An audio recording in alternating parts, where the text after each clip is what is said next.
Conte de fées en français. Prince Milan. Il était une fois, dans un royaume fort lointain, vivait un roi avec une barbe longue jusqu'à par terre. Kajota avait un roi puissant et le royaume s'étendait par-delà 5 rivières et 3 forêts. Le roi souhaitait visiter chaque mètre carré de ces terres et rivières pour vérifier par lui-même que tout allait bien.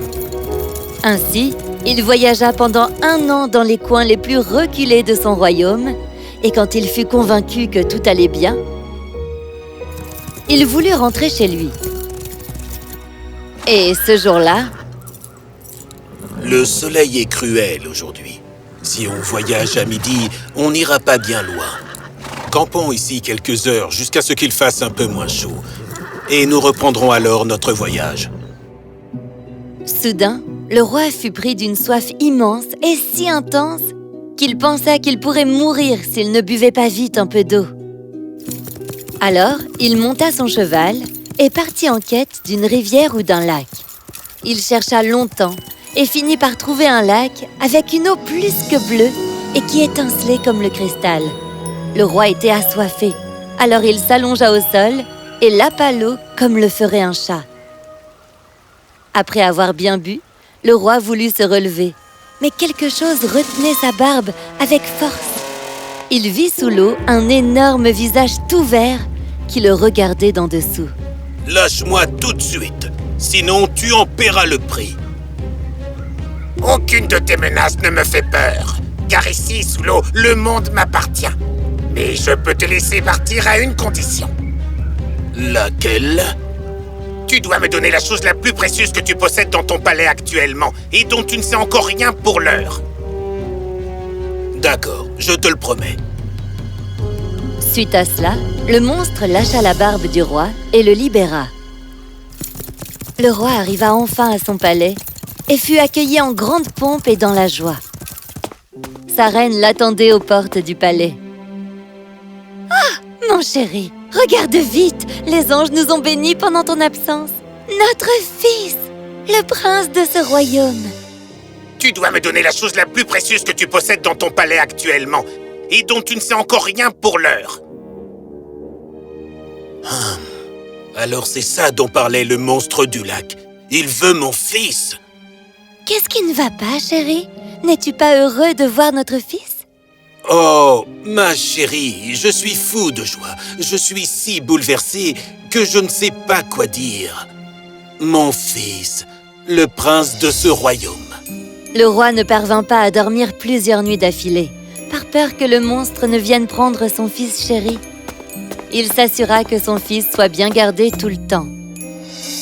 Mais les années passèrent et le prince grandit pour devenir un jeune garçon sage et courageux qui s'intéressait à plein d'autres domaines que les armes.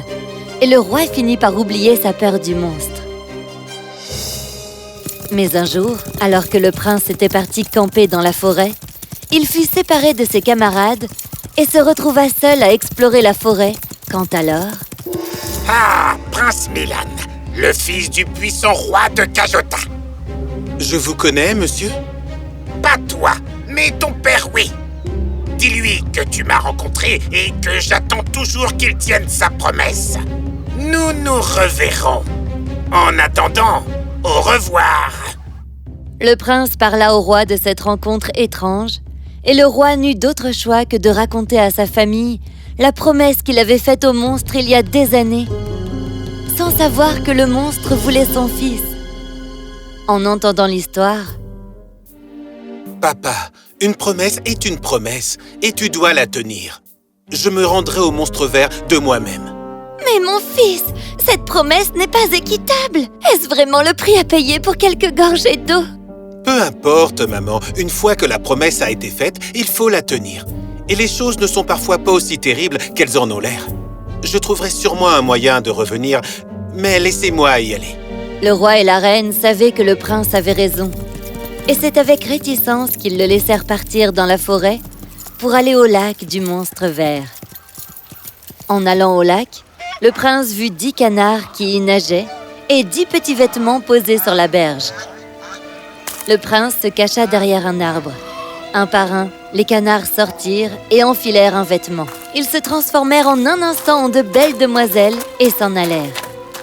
Seule la dernière demoiselle resta en arrière. Mais enfin, qui est là? Je sens une présence derrière l'arbre. Je suis désolé, mademoiselle. Quand je vous ai toutes vues dans l'eau, je n'ai pas su quoi faire. Qu'est-ce qui t'amène ici, prince Milan? Si tu connais mon nom, tu dois savoir que mon père avait fait une promesse il y a longtemps à celui qui règne sous les eaux du lac. Oui, c'est exact, c'est mon père. Je suis la princesse Jacinthia, sa plus jeune fille.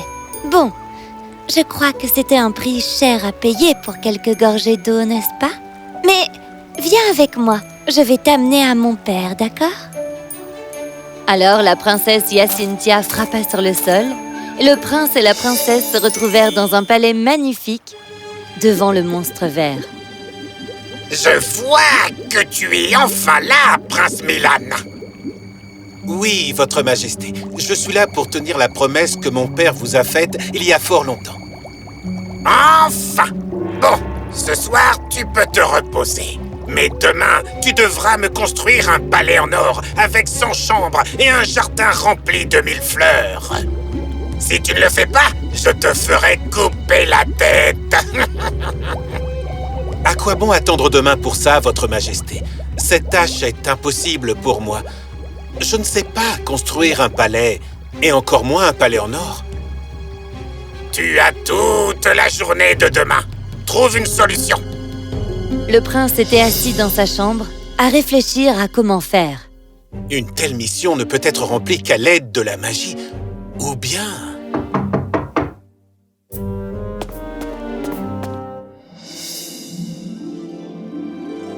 Oui, c'est avec de la magie que tu peux construire le palais. Dors bien, prince. Je vais construire le palais avec la magie en un rien de temps. Fais-moi confiance. Non, princesse. Ça reviendrait à tricher. Le défi m'a été donné à moi. Alors je dois le relever de façon droite et juste. Mais mon père a demandé à ton père de t'abandonner pour quelques gorgées d'eau. Et ça n'était pas juste du tout. Mais pendant toutes ces années, ton père ne m'a fait aucun mal. Et que ton père soit juste ou pas, je ne tricherai pas. Si tu veux vraiment m'aider, tu peux me rendre un service? Tout ce que tu voudras, mon prince. Alors le prince demanda à la princesse de lui apporter quelque chose. Et le lendemain matin, il se présenta devant le monstre plein de confiance en lui. Alors, tu as fini ce palais? Oh oui, votre majesté. Le voici. Quoi? Vous m'avez demandé de vous faire un palais en or avec 100 chambres et 1000 fleurs. Eh bien, vous pouvez compter le nombre de chambres et de fleurs ici, monseigneur. Vous n'avez jamais précisé que vous vouliez que je le construise sur terre. Donc, je l'ai fabriqué sur une toile. Voilà tout. Très intelligent de ta part, prince Milan. Je dois admettre que tu as raison. Bon, fais juste encore une chose pour moi et je te laisserai repartir chez ton père. Je ferai de mon mieux, monseigneur. Bon, voici un petit diamant. Il est dans ma main. Si tu parviens à me le prendre d'ici demain matin, tu seras libre de partir. Sinon, je te ferai couper la tête. Cette nuit-là, le prince Milan se demanda une fois de plus comment prendre le diamant des mains du monstre. Il entendit toquer à sa fenêtre. Ce soir, tu auras vraiment besoin de la magie pour remplir cette mission, tu sais. Donne-moi l'autorisation et je m'occupe de récupérer le diamant pour toi tout de suite. Non, princesse, car ça reviendrait à tricher. Merci de ton aide. Mais ce que mon père te demande n'est pas juste du tout. Qu'il en soit ainsi, mais je ne tricherai pas. Tu peux cependant m'aider si tu veux. Tu pourrais m'apporter quelque chose? Tout ce que tu voudras, oui. Le lendemain matin, le prince se rendit à la cour du monstre, abattu et certain d'être envoyé à la mort.